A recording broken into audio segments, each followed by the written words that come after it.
Reach for the speed, reach for the whistle, go where the rail may run.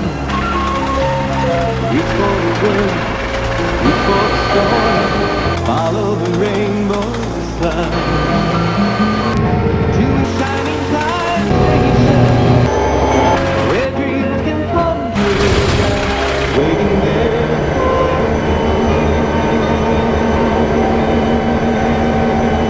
Thomas the Tank Engine was feeling bright and cheerful. It was a splendid day. "Good morning," he whistled to some cows, but the cows didn't reply. "Never mind," said Thomas. "They're busy with their breakfast." Next, he saw Bertie. "Hello, Bertie. Care for a race today?" But all Bertie could say was, "Ouch! That's another hole in the road." "I'm sorry, Bertie," smiled Thomas. Thomas was still in good spirits when Bertie arrived at the next station. "Bad luck, Bertie. Now, if you were a steam engine, you would run on a pair of reliable rails." "Huh," replied Bertie. "The railway was supposed to deliver tar to mend the road 2 weeks ago. You can't trust a thing that runs on rails." "I run on rails. You can trust me, Bertie. I'll see if I can find out what's happened." And Thomas puffed away towards the big station.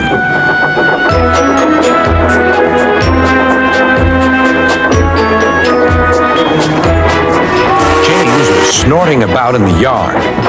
"It's too bad," he grumbled. "Percy goes to work at the harbor and I do his job. Here, there, and everywhere. Take that!" "Oh," groaned the freight cars. "Just you wait. We'll show you." Gordon laughed. "I'll tell you what, James. If you pretended to be ill everywhere, you couldn't shunt freight cars here or go to the quarry there, could you?" "What a good idea," agreed James. "Look, here comes Thomas. I'll start pretending now." Thomas was sorry to see the engines looking miserable. "Cheer up," he puffed. "It's a beautiful day." "Yes," grumbled Gordon, "but not for James." "What's the matter?" asked Thomas. "He's sick," replied Gordon. "Yes, he is. I mean, I am," stuttered James. "I don't feel well at all." "Don't worry," said Thomas kindly. "I'll help out if you're ill." Gordon and James snickered quietly to each other.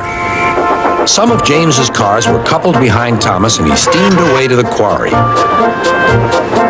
The cars were still cross. "We couldn't pay James back for bumping us, so we'll play tricks on Thomas instead. One engine is as good as another."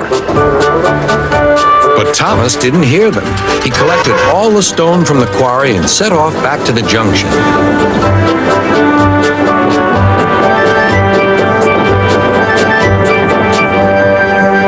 Danger lay ahead. "Now for our plan," giggled the cars. "Go faster, go faster." They pushed Thomas over the switches. "Slow down," called Thomas's driver and applied the brakes.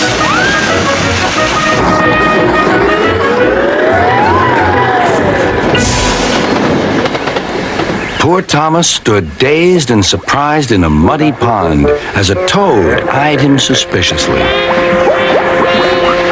"Bust my buffers," muttered Thomas. "The day started so well, too."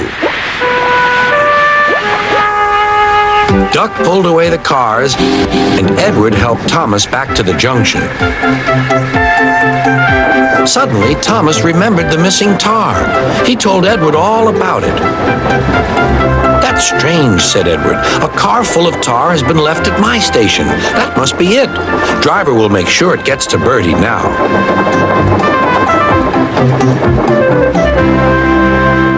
Later, James spoke to Thomas. "I'm sorry about your accident," he muttered, "and so is Gordon. We didn't mean to get you into trouble."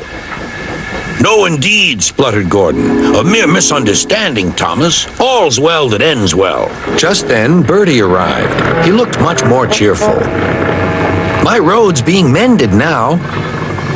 "Oh, I am glad," replied Thomas. "Thanks for all you did," added Bertie. "Now I know I can trust an engine, especially if his name is Thomas."